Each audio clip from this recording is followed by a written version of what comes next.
This is part 5 of this holistic education series. This talks about the part of holistic education where you address teaching the whole person. Traditional education sees people as just a brain and a spinal cord. They only address the cognitive, maybe the social parts. Holistic education sees the whole person, their emotions, their imagination, the social, the psychological aspects. So we seek to educate not just the brain, but the whole person.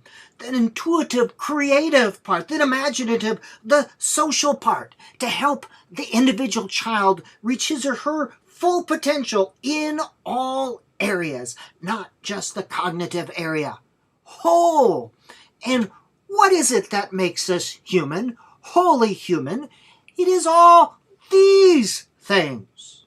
This is what makes us human. This is what separates us from computers and the lower species.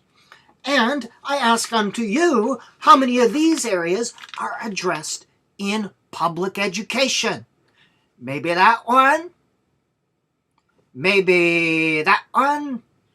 That one for sure, but that and that, certainly not. Values, we tell you what to value. We don't teach you how to value. We celebrate in holistic education traits that can't always be measured. Education, institutional education, tends to ignore these traits such as creativity, nonconformity, originality, imagination, reflection, exploration, risk-taking, entrepreneurialism, and even intuition. They can't be quantified, but these have all led to human advancement. Also, with these traits, there's less control. And institutional education likes to control, keep everyone within the boundaries.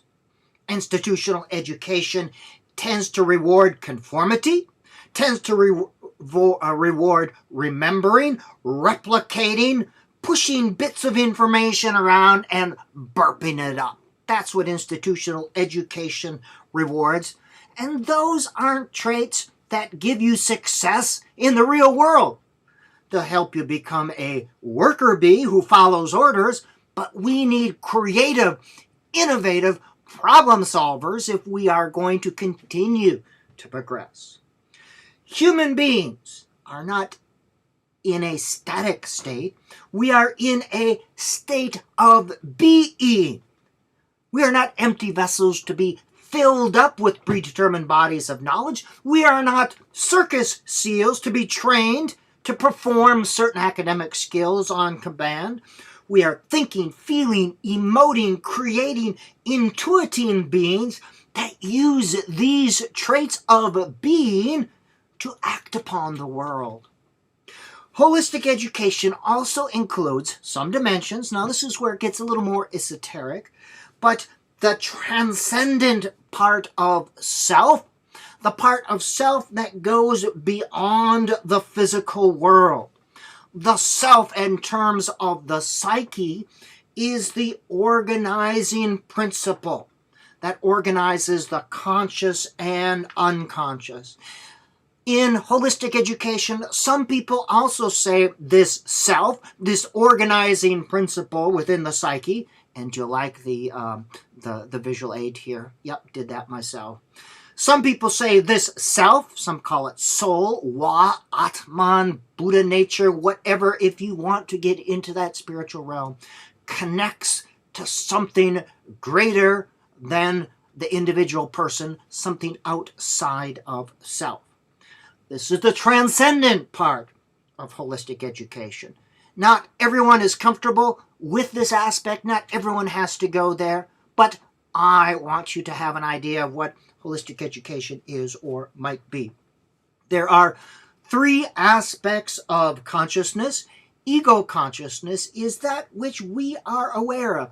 Our thinking, our perceptions of the external world, as well as thoughts or emotions that may rise to surface.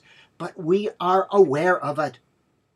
The unconscious or is that which we are not aware of. It has not risen to consciousness.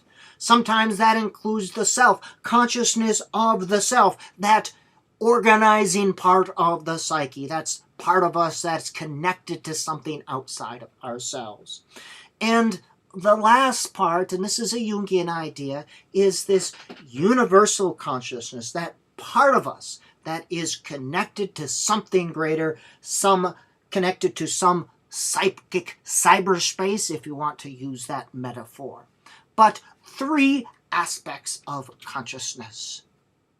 This has been Holistic Education that talks about educating the whole person. I've kind of danced on the spiritual part of self, and I've danced on the self with capital S as that organizing part of the principle. Organizing principle, that part of the psyche that organizes. I'll get it right.